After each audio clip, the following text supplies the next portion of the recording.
ختم نبوت کا وہ پہلو کہ جو شخص بھی اب حضور کے بعد کوئی نبوت کا دعویٰ کرے گا یا کیا ہے وہ دجال، کذاب، جھوٹا، کافر، مرتد، واجب القتل، یہ اس کا قانونی تقاضا ہے۔ کہاں ایسی آزادیاں تھی میسر، انا الحق کہو اور پھانسی نہ پاؤ۔ اسی زمانے میں ایک واقعہ یہ ہوا تھا، غلام احمد قادیانی نے ایک دعوتی خط لکھا کابل کے حکمران، اب میں بھول رہا ہوں کہ وہ امیر دوست محمد خان تھے یا امیر عبد الرحمن خان تھے، ان دونوں میں سے کسی کے سامنے وہ خط پہنچا۔ جیسے کہ حضور نے خطوط بھیجے تھے قیصر کو، کسریٰ کو، تو اس کو بھی شوق چرایا کہ میں بھی تو اب نبی ہوں، نبوت کا دعویٰ کر چکا ہوں، تو مجھے پڑوس کا ملک جو ہے افغانستان، وہاں کے بادشاہ کو دعوت دینی چاہیے کہ وہ مجھ پر ایمان لائے۔ جب وہ خط وہاں پہنچا ہے تو امیر کابل نے اسی خط پہ 2 الفاظ لکھ دیے اور واپس کر دیا۔ الفاظ کیا تھے؟ این جا بیا، یہاں آؤ ذرا اور یہاں آ کر تم دعویٰ کرو نبوت کا۔ یہ تم انگریز کی چھتری تلے بیٹھے ہوئے دعوے کر رہے ہو، انگریز کے سائے تلے جو ہے، اور انگریز جو ہے تمہیں سپورٹ کر رہا ہے، تم نے جہاد کو جو ہے ختم کر دیا، دین کے لیے حرام ہے اب دوستو قتال، حرمت ہے قتال۔ انگریز کو اور کیا چاہیے تھا؟ گلیڈسٹن نے، جبکہ وہ وزیر اعظم تھا برطانیہ کا، اس نے کہا تھا اپنی پارلیمنٹ میں قرآن کو لہرا کر، جب تک یہ کتاب دنیا میں موجود ہے امن قائم نہیں ہو سکتا۔ یہ تو جہاد اور قتال کی بات کرتی ہے۔ ہم پر اللہ کا بڑا کرم ہوا تھا، اس میں کوئی شک نہیں۔ اس ملک میں 1974 میں جو فیصلہ ہوا قادیانیوں کے غیر مسلم اقلیت قرار پانے کا، وہ واقعہ یہ ہے کہ بہت ہی مبارک فیصلہ تھا۔ اس کے لیے تحریک جو اٹھی وہ بھی بہت ہی عمدہ تھی، بہت پرامن تھی، بہت منظم تھی۔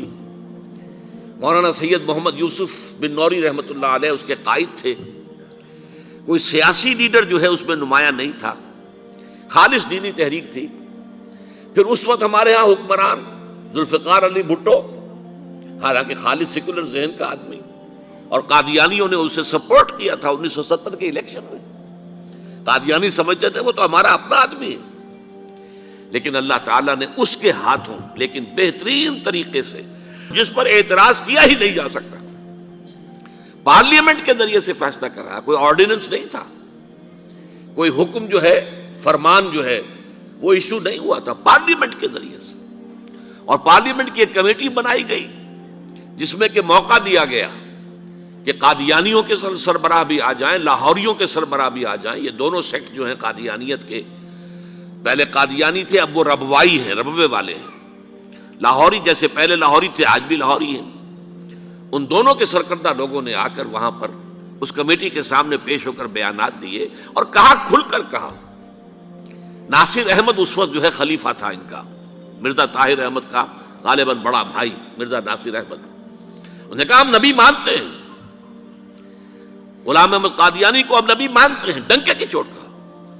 لہذا اس کے بعد پارلیمنٹ نے فیصلہ کیا یہ غیر مسلم ہے، اور صحیح فیصلہ کیا۔ لیکن یہ فیصلہ ادھورا ہے، یہ بات آج میں پہلی مرتبہ کہہ رہا ہوں، اسے نوٹ کر لیجیے۔ قادیانیت کے فتنے کو کوئی گزند نہیں پہنچا ہے ان کے غیر مسلم قرار دیے جانے سے۔ وہ فتنہ جوں کا توں پنپ رہا ہے، جوں کا توں پھیل رہا ہے، جوں کا توں وہ اپنے سرطان کی جڑیں پھیلا رہا ہے ہمارے معاشرے میں۔ اور ویسے یہ کہ عالمی سطح پر انہیں بڑی سرپرستی حاصل ہو گئی ہے، پوری دنیا جو ہے، مغربی دنیا، وہ ان کی سرپرستی کر رہی ہے۔ لیکن یہ کہ اندرون ملک بھی اس فتنے کا قلع قبا اگر ہو سکتا تھا تو صرف اس وقت جبکہ اس فیصلے کا جو قانونی اور منطقی تقاضا ہے وہ بھی پورا کیا جاتا، اور وہ یہ کہ مرتد کو قتل کی سزا دی جاتی۔ اسلام میں مرتد کی سزا قتل ہے۔